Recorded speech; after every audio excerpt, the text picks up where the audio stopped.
2 up, 2 down. Here it is. It's happening. Jeff, I've missed you. It's great to see you. You've got a new movie poster behind you. There's so much happening. There's a lot of excitement. That is a powerful consonant over your right shoulder. What's it stand for? Davenport, my last name. Oh, I like when you go. There's a new poster. There's so much different. It's just the poster. You have a list of one at Davenport. Famously, the Iowa city where I lived at one point. Ironic. Was there a hidden meaning behind it? Will we ever know? The only thing is that people would ask my sister when she was little what her name was. She'd say, Amy Davenport, Iowa. Hey. She was in school for a long time. We always like the Iowa song from the Music Man, where they sing all of the towns from Iowa, and Davenport is one of those towns. Yeah, well, we're famous. All right, Jeff, let's get right to it. People aren't here to hear about your last name. We want to hear about what turned you off, what turned you on, what's your ups and your downs. Give us something. My first down is this, and I'm going to sound like a broken record because last time I talked about Star Wars, and I don't want to seem like the Star Wars guy, but this is something okay. Listen, nobody tunes in here. They don't listen to a series of us. They've listened to one. They listen to one. They never come back. So this is all fresh. Just go for it. So my down is people who don't listen to all the episodes. Wait, that sound reminds me of just a quick down. I was watching an old Alfred Hitchcock movie, which is obvious. That's a down. That's a down for everybody else when they think of you, but it's an up for you. And in The Man Who Knew Too Much, it's Jimmy Stewart and Doris Day. They're married, and Jimmy Stewart makes some sort of nudging joke, and she goes, "Hardy har har." That's with like huge quotes around it while she's saying it. Well, but now, whose sound of laughter sounds like "Hardy har har"? That's not as. Give me the Jimmy Stewart line, and then and I want you to read it as Jimmy Stewart, and then I'll give you Doris Day. I wish I could remember the line. Because Doris Day, Cincinnatian? ? Oh, really? Of course. Wow. I think I was laid out a couple of weeks ago with the bona fides. Yeah. And it took you a whole Doris Day to recover. Hardy har har. By the way, speaking of stupid lines, I thought of this today. Okay, your mother, Diane, let's say she's going to the she got a speeding ticket. You think Diane would ever get a speeding ticket? Not in a million years. Okay, well, let's say she went crazy one day. She got a speeding ticket, and she has to go to defensive driving. And the first time this would have ever happened, somebody that they wouldn't give her a passing grade. What would you call the guy that did that to your mom? Mother flunker. Pretty good. Hardy, har, har. I'd like to re-edit that scene where she says hardy, har, har and find a bit of Jimmy Stewart just staring at her. I was trying to fish a Jimmy Stewart impression out of you. You could give us something from It's a Wonderful Life. But to a ward-frustrated man like you, they're cattle. There you go. Thank you. So my down is actually a line from another movie.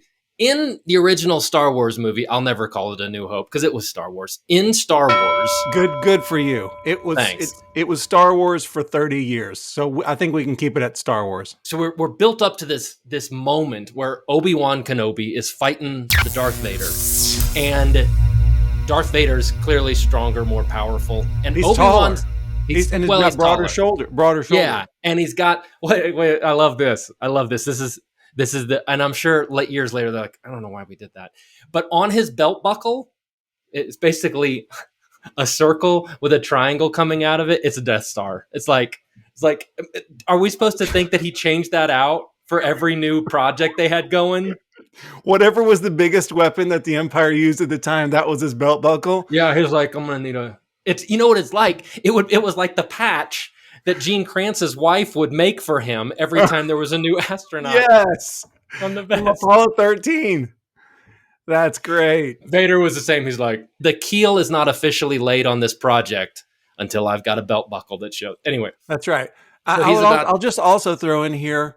What was the tool belt exactly? Do you think that Batman had given him his tool belt and that there was like shark repellent in there, a batarang?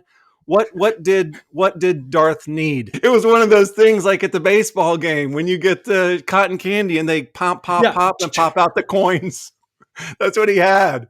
He could make you change if you wanted some blue milk. He could go, I can do that for you. It's 75 cents. Pow, there's your quarter. So Darth Vader's about to fight Obi-Wan Kenobi, and Obi-Wan Kenobi says to him, Darth, if you strike me down, I will become more powerful than you could ever imagine. Wow. Okay, so all right, we've been set up. So when his clothes get cut or whatever and he's gone, our brain's going, oh, wow. Oh, yeah, it's on. Whoa. He's going to become some sort of crazy, powerful force. Here's what we see over the next couple of movies. Luke, you might want to think about, I don't know, maybe going over there. I don't know. I'll leave it to you, but it's an option. Are Luke, you really there? Thinking, are you hungry right now, Luke? I recommend the large fry. Though I'm a ghost, I feel a bit peckish. So what he might have said to Darth is, if you strike me down, Darth, I shall give advice several times of feature film from this time forth. And I see a cutaway of Darth looking at the camera going, I'll take that bet. Yeah, that's fine. Will you show up at the party at Endor? Is that what you're telling me? Okay, that's all right. It clearly they had something in mind. And then I think they got like midway through Empire Strikes Back and somebody probably went, what about that promise? They're like, Well, I get the feeling that he wrote, you know this better than I do, that Lucas was thinking, quote, space opera. That's what he was thinking as he was going. And he's like, I want to hit these notes so that it sounds epic and it sounds like cosmic.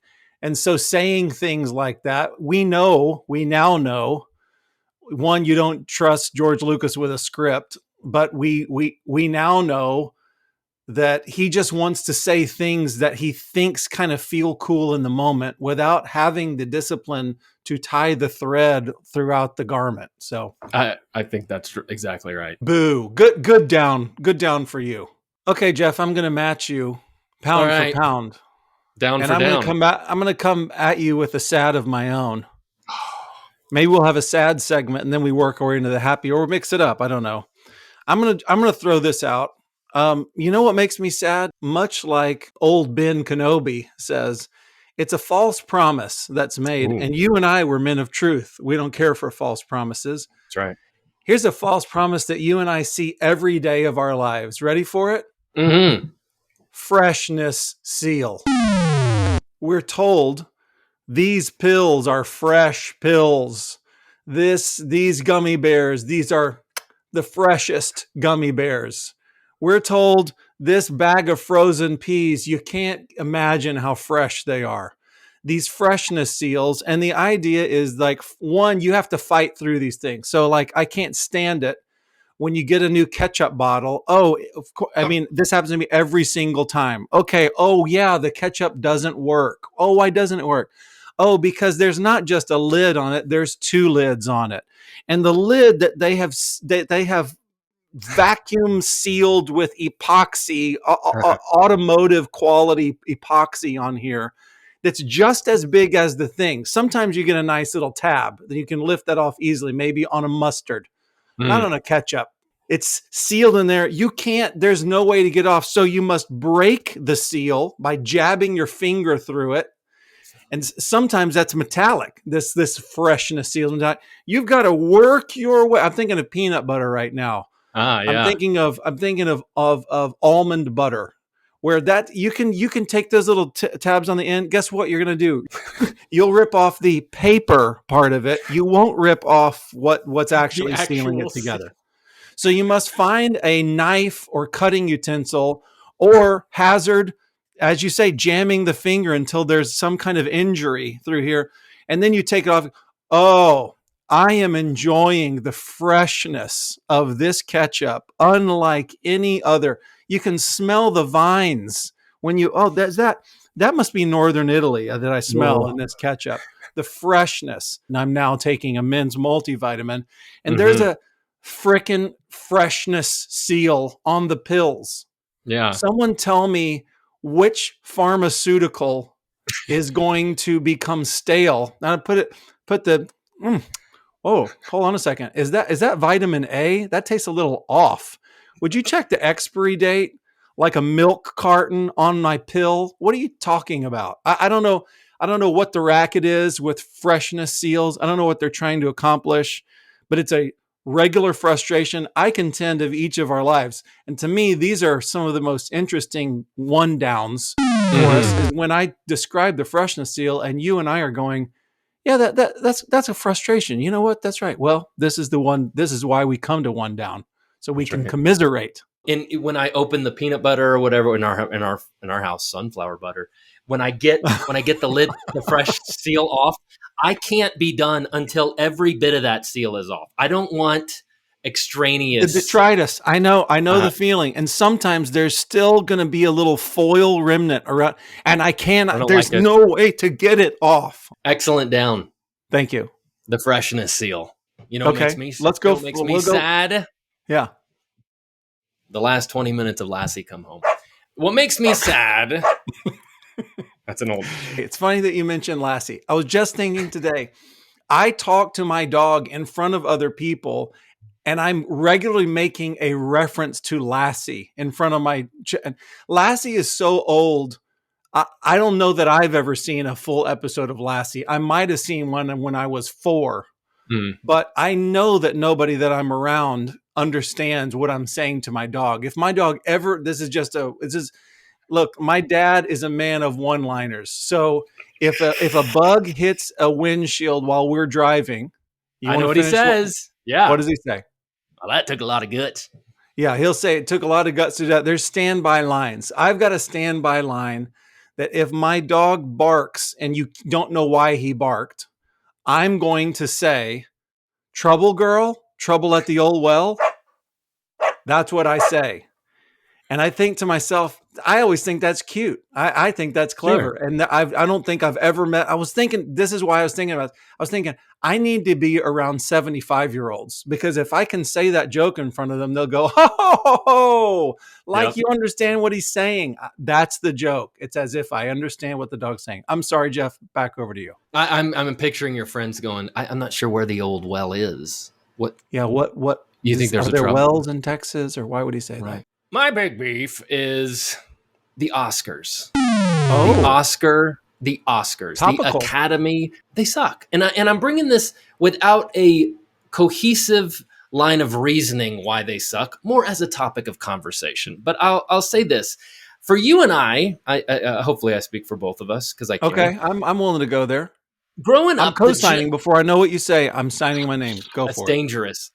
Growing up, the best picture, let's just narrow it down to best picture. Okay. Best picture kind of meant something. It meant for this year, look, art is not science. It's arbitrary. We get it. Subjective. But it's total. That's the word I was rooting for. It's subjective, but we've all kind of stacked hands on, we think in the future, we're going to want to look back at this year and go, this was the movie that mattered the most. Yeah. And I think, all along, sometimes we would look back now and go, sometimes they got it right, sometimes they got it wrong. I think Matt Damon is the Redemption. One. That's one. Matt Damon would say that, I think he said this, that Oscars should be handed out 10 years after. And I think that's a pretty good idea. But growing up, they would get it right quite often. And I started looking back through the last... didn't win, but okay. Okay, sorry. The last 20 years of movies, which... well, that's a long time. Well, that takes us to 2000.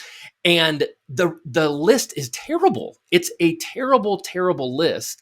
And then you look at the list from the 90s and go, that's right. And then you go through the list, and I've got them right here if we want to read through them. Oh, Jeff. The list from the 90s feels a little more like, that may not have been my favorite movie, but I'll go along with that. It was an important movie. Important movie. So here, let me hit the 90s, and then let's transition into the 2000s. I'm listening. Dances with Wolves. Important. Silence of the Lambs. Important. Unforgiven. Schindler's Awesome. List. Schindler's List. Is this not like the most Oscar movie of all time? Schindler's List. Duh. Forrest Gump. That was the Shawshank and Quiz Show and Pulp Fiction year. So whatever. Braveheart. The English Patient. That's one of those Oscar movies that apparently were really good and nobody saw. Titanic. I saw clearly the most important movie. Shakespeare in Love. Never saw it. It was relatively. I mean, I think I would have got Saving Private Which Ryan. one did you just say? Shakespeare in Love. I didn't see that or Titanic. Okay, and then American Beauty. Not a fan of American Beauty, but I would say sure. Let's go with there was some importance there. It was salient at the time. Yeah, that's good. I think it spoke to something that was going on in the world at that moment. Then we go in the 2000s, and I'm just going to buzz through these from 2000 to 2020. Gladiator, A Perfect Mind, Chicago, Lord of the Rings, Return of the King. I think we'd agree that's a great one. $1 Million Baby, Crash, roundly considered maybe the worst movie ever to win Best Picture. The Departed, No Country for Old Men, all right, good movie, but Slumdog Millionaire, The Hurt Locker, and then King's Speech. I think King's Speech is a good Oscar-winning movie. Okay, now we're going in the 2010s. The Artist, nobody saw that movie again, that black and white silent movie. Horrible. Argo, a great movie. I don't know if that's popcorn movie. You think of it a popcorn movie, not necessarily an Oscar winner. There you go. 12 Years a Slave. I never saw it. Birdman. Spotlight. I love Spotlight, so I'll be Spotlight. I'll be an apologist for that. And then they couldn't get creative, so then the next year it was just Moonlight. And I never saw that. Shape of Water, Green Book, Parasite, and Nomadland. We've now gone so far from movies that people actually ever saw. Yeah. It's just crazy. And they just keep getting less and less relevant. And nobody tunes in. Nobody wants to watch. Yeah. Nobody cares. And I don't know, maybe I sound like the geezer here, but I sure feel like it used to have some sort of cultural import. Now you couldn't name it. And people couldn't name what the best picture was in the last 5 years. Well, a movie like Parasite. On a waterfront? 21. There's a movie like Parasite. So I think that's a good example because clearly the Academy, I put that in double quotes. I put quotes around the quotes. The Academy wants to make a statement about who should and should not be voted, what kinds of movies should be voted for. And so this is the way that they make a statement. Whereas back in the day, on our growing up, it was like we had seen 2 of the 5 nominees or something. So when they name the nominees, you and I are rooting for the one that we liked the best. And so when you watch it, oh man, I hope Unforgiven comes out. That movie was cool. And then you feel like, yes, they got it right. Oh, that's good. Or they choose something. Oh no, it should have been Unforgiven. Well, Parasite, I saw that movie and I saw it specifically because I care about movies as a concept. And so I knew it had buzz around it. So I went to see it. So I would think something. Yeah. I felt like I think I either saw it at a tiny, 75 seat theater. If I didn't see it if I saw it at a larger theater, I was one of 10 people in the room. And most people didn't see it, and you didn't feel any rooting interest. And as you say, it wasn't culturally, it had no cultural bite to it because nobody thought anything about the movie. We were being told from the top down, you should respect this idea of a movie. No white people involved. Everybody feel good about that? Okay, good. Let's move on. It's like, it is such a disappointment, as you say, that it has nothing to do with what people see, or it's not that I don't think you or I would want there to be a popularity contest, and in which case it's whoever got the biggest box office wins. But we want the movies that are nominated for Best Picture to have something to do with the cultural moment, have something to do with the moment. They bite into what's actually happening. So I'm with you. I was going to pull up the list of nominees for this year but I didn't. We haven't heard of them. And now this gets to another point that I won't go too far into, which is, but if someone said, well, what should have, okay, tough guy, what should the best pictures have been? I don't really have a good list. There weren't that many good ones. So I think some of it is when the pool is this shallow, you're not going to get very, very many ones where you're going, all right. Good Although point. I was very disappointed that the French Dispatch received nada. Because we got to mix it up, because I'm falling into a pretty dark depression over here because of 3 downs in a row. Well, you have I think we have like a system of a down that's going to. It's turning into a whole system. So let's go up. And here's mine. It's going to be very simple. And I don't even know if you'll be able to sympathize with what I'm going to say here. Now, vacuuming is a particular job in the house which I enjoy. Okay, this is starting like a 1940s radio ad. Don't you enjoy vacuuming? Men, don't you love vacuuming? But here's the thing: if I have to contribute to chores around the house, then I like something. A man likes to mow the lawn. Okay, that's just a fact. Okay, you might see it as drudgery to have to do it, but you watch a guy who's finishing mowing the lawn and he stands up straight. You know why? Because you can see what you just did. That's right. He's snapping his suspenders. I don't love balancing the books of my household. You know why? Because you can't see that you did anything. That's right. So, you know what's fun about vacuuming? There's nothing more enjoyable than vacuuming up a really dirty rug. So look, I did this. Look how beautifully clean this is. Okay, that's my premise. Now I'm gonna go over the top. This is my up. My up is vacuuming at night. Vacuuming at night. And do you know why? Everybody's vacuum cleaner has on it something you're right. We've never understood. There's headlights on your vacuum cleaner. I thought you were going to say you had like night vision goggles that you put on while you're. Why are there headlights on your vacuum cleaner? Have you ever considered that? Why when Mr. Hoover, I don't know, was developing his Electrolux? You know what we need? We need headlights on this thing, or else the people coming on the other side of the highway will never know this vacuum cleaner is coming at 70 miles an hour. Well, I think it's the Bureau of Motor Vehicles that makes it standard that every vacuum needs a headlight. Yes. So, you know what's super satisfying?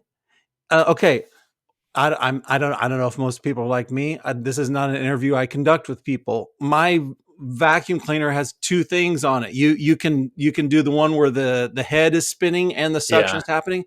You can also turn that head off, and it's just suctioning for your hardwood floors. Jeff, are you with me so far? Right. I'm following. Your jute rugs, perhaps. Not a word I know. Okay, so. You're running over the hardwood floor. Can you see the dust on the floor? No, you're guessing, unless there's big chunks of mud or something on the floor. Guess what, Jeff? At night, when those headlights are on, you can see it all. That's crazy. You can see it all. You see everything on the floor, and vacuuming up the hardwood floors, the thick pile carpet, it's all super satisfying. And when it gets dark at night, I'm thinking, well, we got to clean up because the big Shabbat is coming or something like that. And I'm going, give me the vacuuming job, everybody. Everybody stand back. The lights are going off. Why are you turning the lights off in the house, Daddy? Daddy's got a vacuum. Get out of my way, kids. I was picturing it like 2 a.m. Your kids coming out of their room, rubbing their eyes, hearing the sound of vacuuming and laughing. Dad? It's a Christmas, Daddy. Shut up, kid. Turn those lights off. I love this. And similar is when I get to dump the thing into the trash. I love that moment too. This was all in our rug. I did that for you. My good thing, And I'm going to sound like this is similar to something I talked about in a past episode. Okay. But I talked about watching old David Letterman episodes, and I went on a business trip in the last week. And so for me, as I said in this episode, I download Don Giller. I download old episodes of Late Night with David Letterman and watch them. Well, this time I just stocked up on, and I'd seen them before, but it had been a while.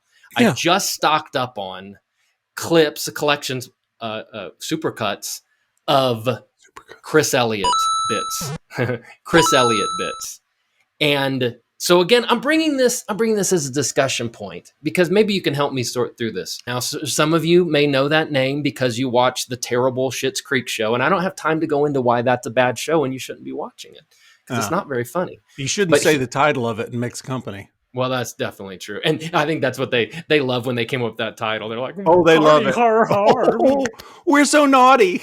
Yes, you should have known at the title. That's true. So he's on that show, whatever. But he was on Late Night with David Letterman. Quick background on Chris Elliott. His father was a very famous comedian named Ray, or Bob Elliott. Bob and Ray were radio comedians. And then Chris Elliott is the son, as David Letterman says, of one of them. They were never really sure which. And Chris Elliott was an intern on David Letterman's show. Well, I'll be darned. Letterman found out you're Bob Elliott's son. I love Bob Elliott. And so he kind of got to know him. And Chris Elliott made David Letterman laugh like nobody else. Letterman gave him so much free reign that no one else got to do characters, recurring characters, all sorts of bits. One of the best bits being Letterman would be hosting his show, and then all of a sudden it would cut to Chris's late night show. I think it was called Nightlight. And Chris is hosting his show right across from Dave's show, interrupting it. And then doing a quick little version of Dave's show, much to Dave's frustration and chagrin. Yeah. So Chris Elliott would just do these characters. And again, I think I can safely say nobody made David Letterman laugh like Chris Elliott. Okay. And nobody made David Letterman laugh like Chris Elliott. I knew it. So my question is, why do we like Chris Elliott so much? What is it about that guy that I know you enjoy him too? One last other bit. He did a recurring bit for like 12 weeks where he comes out doing a terrible Marlon Brando impersonation that includes him singing this silly song about bananas and doing a dance around bananas. Yes. And I'm laughing so hard. I don't know why he does a Marv Albert impersonation that just takes all of the teeth out of stupid Marv Albert. Anyway, there you go. I have an opinion. So there is a comedy trope that we can go back to forever and ever, which is the sometimes a stuffed shirt, but the guy who is he is overconfident for no obvious reason. He feels no shame. He is just out there, just feeling great about himself. So Will Ferrell is the classic buffoon who feels great and doesn't. It wouldn't cross his mind that anybody would not like what he's up to, you know.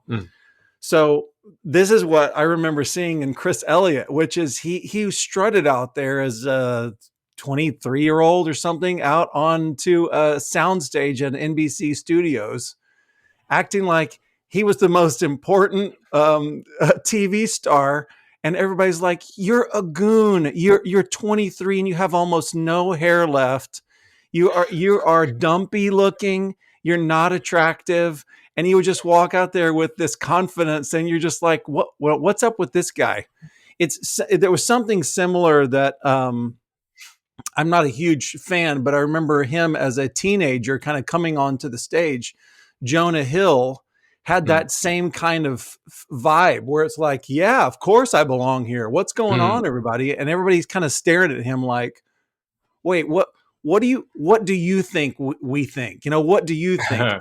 Napoleon Dynamite, that guy kind of strutted onto the world stage as kind of like, yeah, I'm totally hilarious, of course. And everybody's kind of like, say more, say why you think you're hilarious. So anyways, I remember my first exposure to Chris Elliott was he did a bit up here where David Letterman said something about we're going to have what was that show? It's now a magazine, a Consumer Reports. That Yes. kind of thing was all over TV at the time. Mm. You know, we're going to do a show about which is better, Honda or Toyota. We're going to look under the hood, and oh, really? I don't know why that was interesting at the time, but they were going to have a segment like that. And dopey Chris Elliott, wearing like a Hawaiian shirt and No, jeans, lab coat. It was came out, and he's going to test canola oil, vegetable oil, and light vegetable oil. And so he does this setup about we're going to compare them, takes the cats off the both of them, and just proceeds to drink, I don't know, 6 ounces of both of them. And just in that time frame, the audience is going, what is he doing right now? What's he doing? And Dave is, chuckling. And when it's over, he kind of goes, it tastes the same to me, Dave. And that's the end. That's the big joke. And that's the end of the segment. And they go back to Dave, who's laughing, and proceed. And it was like that bit took 3.5 minutes for the one laugh. And it was great. And I thought, I don't know who this guy thinks he is, but I want to see what he does next. They did a different version of that later or before. I'm not sure which, but Chris is out in the lab coat, and they have dogs in cages, and he's going to go, there's cow can and then new generation of cow can. And so you're waiting for him. He's opening each can. He's obviously going to feed the dog. He puts the spoon in and just takes, and the audience, and clearly it came out of the can. Like he opened the can, and then they're watching him do the second one, and he straight faced, and then he goes, Dave, I can't tell any difference. It was genius. I'm sure we'll have a link to some of his bits. If you don't think it's funny, I don't blame you, because it's so specific. Each bit he did was just in this odd alley of comedy. He lived in an alleyway of comedy that was so narrow, but at the time, boy, it was. I love it. Well, you can bring us 80s comedy references forever here on 2 Up, 2 Down. You're more than welcome. Okay. Thanks. I have decided in my wisdom, and as one of the grand poobahs of this show, we can do whatever we want, can't we? Sure. Okay. Well, I've decided that one of my favorite things can be memories or stories that I have. So I'm going to tell you one of an up for me. Well, should we have like some music pad, like a real low music pad under this that pulls out some emotion? No. It's not that kind. It's not that kind of a memory. It's not when me and Grandpa were fishing together by the old pond. Never happened. Okay. I was gonna, when you mentioned a pad, I was thinking like a synth pad with some cool 80s music, because I'm going back, memories. This is just one of the things about memories. They're all in the past. A large percentage of them are. So I'm going to talk about a memory from the early 90s. And I think this is about 92. That was Unforgiven's year, if we just kind of call back. Great reference. I appreciate you bringing that up, because that helps set the mind to where we are. We're in the 90s. Seinfeld is beginning to break out as a comedy show. U2 is this band. They're Irish, but they conquered America, if I can say that. And but maybe so bold. They had this huge tour, which the 20-year-olds will know nothing about. It was the Zoo TV tour. And it was a big deal. It was sold out in moments everywhere. And, back in those days, you couldn't get on the machinery. See these machines, you couldn't get on the machinery to get yourself a concert ticket. You went and stood in lines physically. You had to physically go somewhere and stand in line to get a ticket. Well, my problem was, I believe I was in college at the time, and I was in a college town, which wasn't a big enough town to have a venue with a ticket master in it where you could go get a ticket. Now, just conceive of this. So if you wanted to get a ticket, you'd have to drive to a city somewhere and go to some ticket master outlet. You know where the most common ticket master outlets were? Foley's department store. So you have to go right by menswear. Yes. You'd have to go back to customer service of Foley's I don't think we Weird. had a Foley's in College Station, Texas. And stand in line, get yourself a ticket. Well, our mutual friend, you and I had a troop of people in the college years.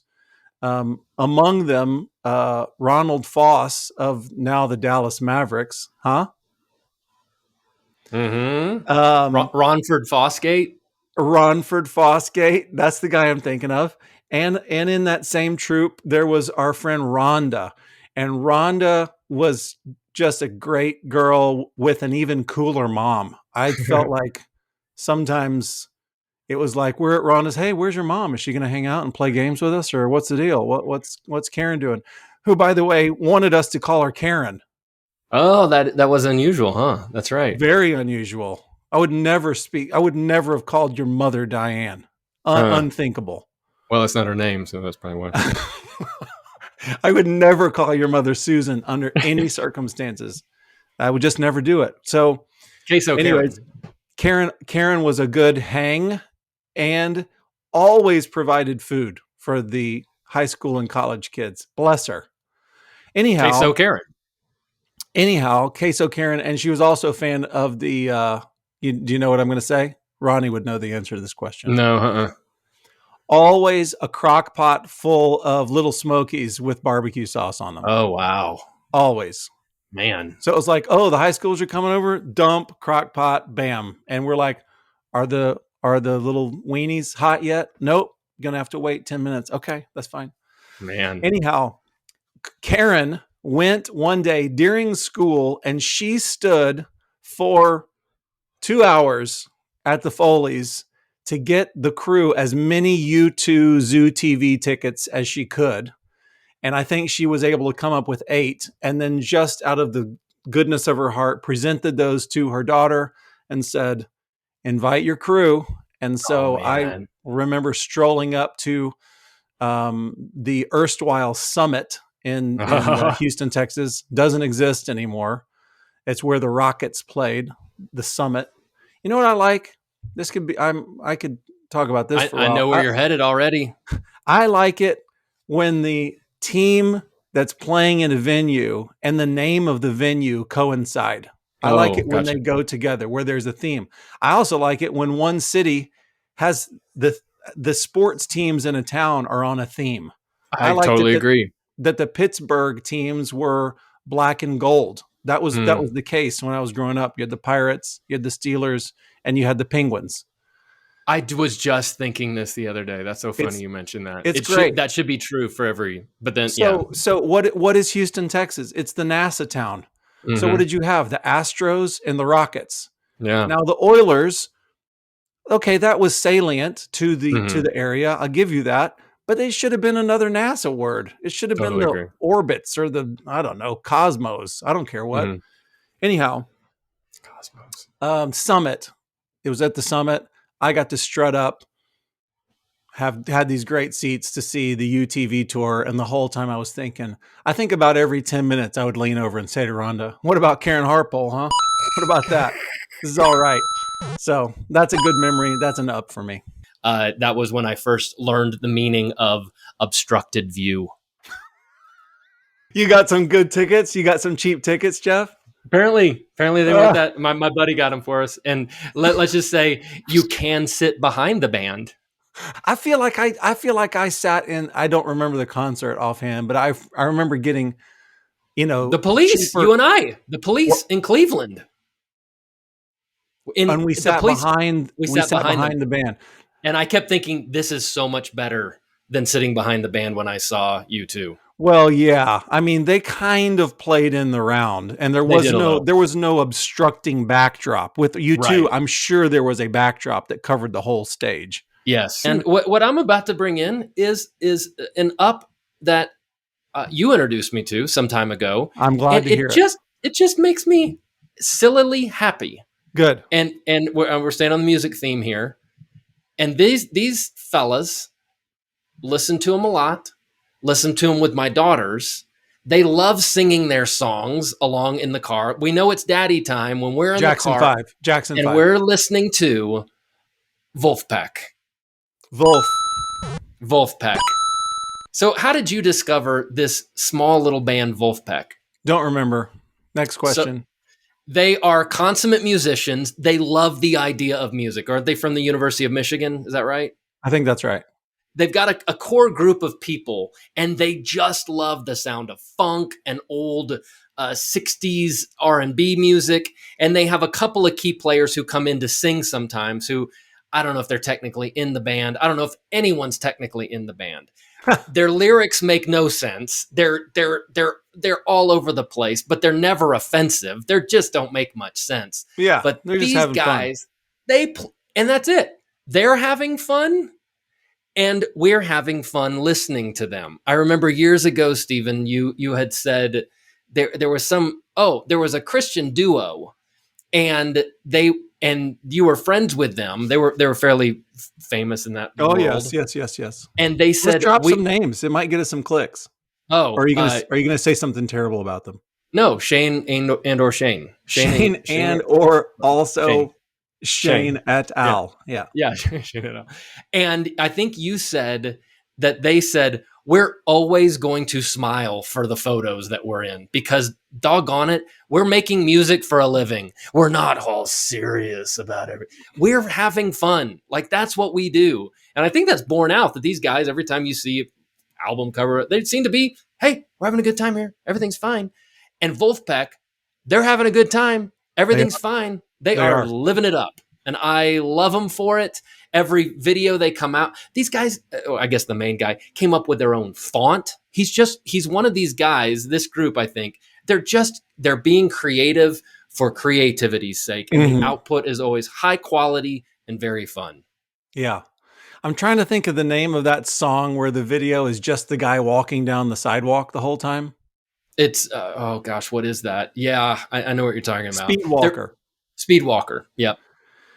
And that little dude who's so talented and can play anything. He's got his ringer knee-high socks pulled up while he walks down the sidewalk, and that's it. That's the video. And Jack Stratton. I love it. Here's your irrational confidence guy. Just feel like he is. He's like, of course I'm a world known rock star, and of course we sold out Madison Square Garden. I mean, yeah. Can't you see the way I walk? Look, I'm having fun walking down the street. And in an age of self-doubt and all of the machinations of is my brand right and are my Instagram filters right? These guys are just like, here we are. None of us is attractive. None of us is trying to be cool. We just love music, and it's a delight. They are non-ironic, which is wonderful. Yes. So wonderful. I don't know, though, if this other thing files under irony or not, but one of my favorite things they ever did was they recorded an album of no music, of silence. And they put it on Spotify, and they got all of their listeners. Oh, that's right. To play it while they were sleeping on repeat. That's so that right. They would get all these, they would move up the chart and even get money from it. I love it. And it was and Spotify got all hot and bothered about the whole thing about, you can't have non-music music. And I think Jack Stratton was interviewed on CNN for this, and he acted like, I am so playing with you guys, and it's worth finding the video because I'll link to it. The interviewer's like, I'm not sure. Is this a prank? And Stratton's thinking, this whole show is a prank. You're a prank. This whole layout is a prank. Oh, I love it. Well, while we're talking about them, I've probably run out of links I can link to at this point, but I'll just throw out to everybody. If you can go look up a spin-off group, there are endless spin-off permutations of Vulfpeck. One of them is Fearless Flyers. There's a group called Fearless Flyers, which is just a bunch of guys playing a whole bunch of guitars. We started with space opera. I'm going to end with space opera. Okay, ready? Yeah.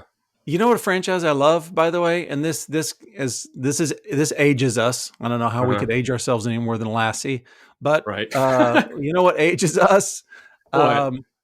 When we were in, I think, college, maybe high school, Toy Story came out, and whoa, that was, as you may know, the first feature computer generated graphics movie. Wow, how what was it called? Groundbreaking. So, Groundbreaking. it's continued on, this franchise. It continued on.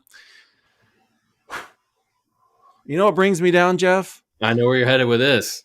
When there's so little going on culturally, and that we can't make any more bold, creative choices because the tastemakers have so narrowed the spigot down of what you can say creatively, that a movie like, what's the Wes Anderson you just referenced? French Dispatch. That the French Dispatch wouldn't get any sunshine. What planet are we on? Anyhow. Right.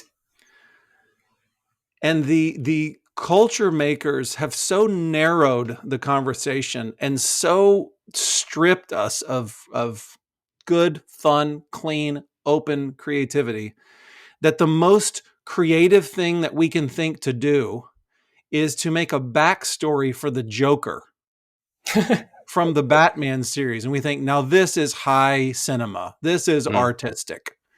And let's just make the creepiest, saddest character, and it's a study of a cartoon character. Perfect. Great idea.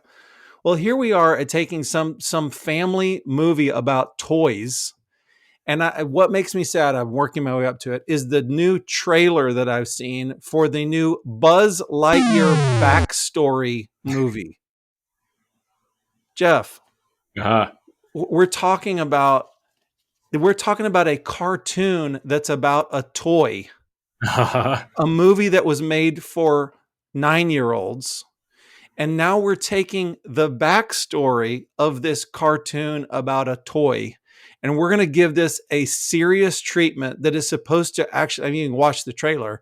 It's supposed to grab our emotions somehow, like we have some real connection to this man, as if we're watching The Right Stuff, as if there's anything on the line here, as if low art is high art. That to me, that's one of the saddest comments on our decrepit, crumbled, post-Roman society, is that we're making now backstory movies that we're supposed to take seriously about Buzz Lightyear.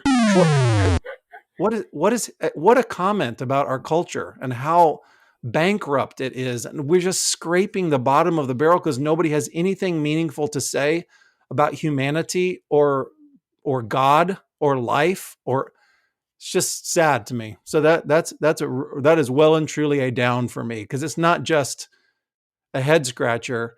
To me, it's one of the pulse checks of a totally dying society. Yeah, I think you're safe there. It's funny. I was just reading a screenwriting book this week, and one of the scripts that they analyzed was Toy Story. This is why I'm glad to have you on, Jeff. The people need to be exposed to a guy who reads screenwriting books for fun. Do you do any screenwriting, Jeff? Is that your career right now? I haven't written a screenplay in 10 years. I don't know. Okay. Now, see, you're an interesting fellow. Tell us what one thinks when one is reading a screenplay book, a book about screenplays in one's free time, please. Yeah. Well, so I loved this. The guy, he analyzed probably 10 scripts, and one of them was Toy Story. And he said, and I think he's right on this, with the original Toy Story, he said, this movie was, like you said, groundbreaking because of the first, and it looks awesome. But he said that even if it was just a script, it would be notable today because that script is so strong and so tight. Well, let's go back to Lightyear. And there were 2 trailers that came out about the same time. It was that one, and it was a trailer for Licorice Pizza, which is a movie I haven't seen. Paul Thomas Anderson, I hear it's really good. Both of them prominently... I haven't, it's not. Oh, okay, good to know. Prominently feature a David Bowie song. And I think sometimes we get false positives on trailers just because of some song that has a big crescendo boom. And you're like, oh, this is going to be a great... No, that was just a good song. The song is hitting you, and you think the visuals are hitting you. Yes. And so with that, I'll throw this out, and I think that there should be scientists at MIT who are looking into this. At least we're leveraging Big Blue and the other computers to get the data on this, because I think the data will back me up. The greater the number of songs in a trailer, the suckier the movie. If you've got like 6 pop hits in those marketing people are going, how are we going to sell this? They're throwing spaghetti at the wall. Yep. They're like, let's see what we can do. Let's bring in the Pointer Sisters, and we're going to need Where the Streets Have No Name. Yeah, yes. And they got 7 of them. People are sitting there going, oh, well, I like what they do is they walk out going, I might see that song. And you know why they're thinking it? Or might see that movie. Why? Because I like that one song. Yeah, maybe they'll play that song in the movie. They won't. They can't afford it. The budget only covered for the trailer. Pointer the actual Sisters. movie. Pointer Sisters. Well, they're singing the Neutron Dance, and you're like, I'm in. The Neutron Dance. Let me throw this out. Neutron Dance, if you don't know, I don't think we can link to it because we've spent all our links. We're at Max Links, which is a friend of mine. And that was a song from either Beverly Hills Cop or Beverly Hills Cop 2. I'm just burning, doing the Neutron Dance. A silly song. And yet, in 8th grade band in Central Middle School in Detroit, we played the Neutron Dance. And I remember the drummers would go, and they loved it. We played the Pointers. We had sheet music. You know how the brain it has all these folds in it, right? It's all this skin. What fold did we just go inside that when you thought of movie trailers excitement, you thought Pointer Sisters? I thought, what's a really dumb band? And do you know what drove you to the clarinet? Why did you think, you know what I want to play? Clarinet. You know what? Let me tell this story because I was just telling it to my daughters the other day. I went to this magnet school when I was in 2nd grade, and they had this. We're gonna teach all the kids music, and so everyone's gonna play an instrument. It was one of these crocodile for spelling kind of things, and so we all go in, and over a course of a week, we each went in and got to try each instrument. Yes. And so the teacher, Mr. Satterthwaite, he's taking notes on each kid, and they would send home a report. Your kid seems to have a proclivity towards this or this or this. And I remember the trumpet and the clarinet, all that stuff. I was like, and I got to the cello, and even as I sat behind the cello, it was like, oh, we felt each other. And so I'm, doing one of these yo-yo ma kind of things, close my eyes, playing this thing. I didn't know what I was doing, but the teacher's like, well, Jeff has a real draw towards the cello, something about it. I like the sound. He seemed aroused by the cello. Something about the cello was an up. We'll say that. And so he writes to my parents, Jeff, he review it, but Jeff really seems drawn to the cello. The cello, that seems to really be. And so I'm bringing that home. And it was like, Ralphie feeling good about his essay about the BB gun. And I come home with this and I show it to my parents, and they look at it and they go, well, you're playing the clarinet because that's what we have. My father had played the clarinet for 20 years. We had a clarinet, and I'm not kidding. I say this all the time. I ended up playing the clarinet for 9 years, and I got worse each year. I hated every minute of it. I would break the reed so that I would get to class. I can't play. So here's another thing. I would go, I'm not sure my instruments work. I think one of the keys isn't working. And so Mr. Harrington, the teacher, I remember a big push broom mustache, he would take it, and he would have to try the kids' instruments to make sure it was like, you're going to say. So he would take it. Seems to be working fine to me. Then he would take a can of stuff, and I swear it was the same stuff at the bowling alley for the shoes, and he would spray it all over this thing, and then that would disinfect it, and you would put it in your mouth. Oh, now taste this, buddy. Because it would taste like that, plus Mr. Harrington's mustache goo. Scrambled eggs. There's an alternate universe where I became a very good cello player. They didn't want to picture me dragging a cello onto a school bus going into inner city Fort Wayne. I have a friend who plays the harp. So literally, they play the car. She's got to drive a station wagon that she can put her harp in. All right. Well, 2 Up, 2 Down is my favorite show. So thank you, Jeff, for your time. I appreciate it. Take care. All right, bye. Two old friends. Two opinionated blowhards who make the other laugh. Two delights. Two consternations. Two up. Two down.